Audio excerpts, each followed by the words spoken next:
હું doctor Bhupesh Shah, HCG hospital મીઠાખરીમાં હું કાર્ડિયોલોજિસ્ટ છું.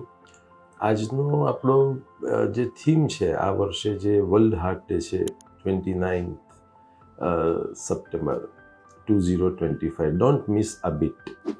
આપણે ઘણી વખત એમ થાય કે આપણને ભગવાને ફિક્સ કરેલા બીટ્સ આપેલા છે, એ વાપરવાની ઉતાવળ ના કરવી જોઈએ. અને એના માટે શું કરવું જોઈએ?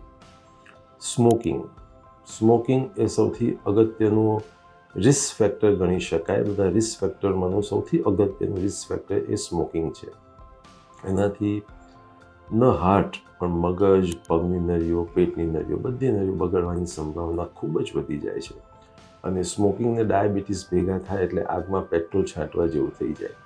અમે તો એટલી હદે કહીએ છીએ કે બેઠાડું જીવન પણ એક જાતના સ્મોકિંગ જેવું જ કહેવાય. રિસ્ક ફેક્ટર બંનેમાં ઘણું ખરું સરખું થઈ જાય છે.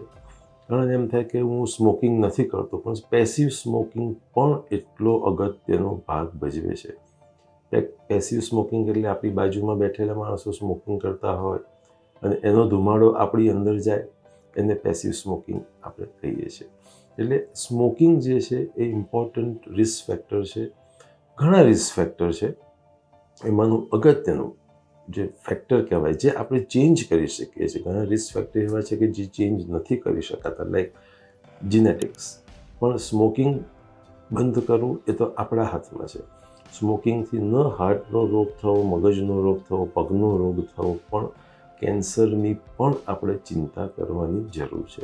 એટલે તમાકુ જે છે, કોઈ પણ સ્વરૂપે ખાવું, એનો ધુમાડો કરવો અને જીભ નીચે મૂકવું, એ બધા જ જે છે ઇમ્પોર્ટન્ટ રિસ્ક ફેક્ટરનું એક રિસ્ક ફેક્ટર આપણે કેવી રીતના બંધ કરી શકીએ.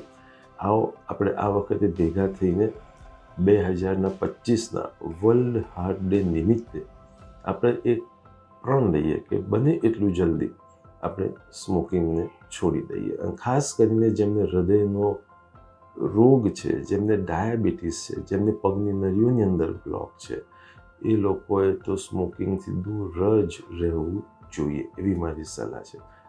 તો wishing you all the very best on this world heart day 2025. સૌને મારા પ્રણામ.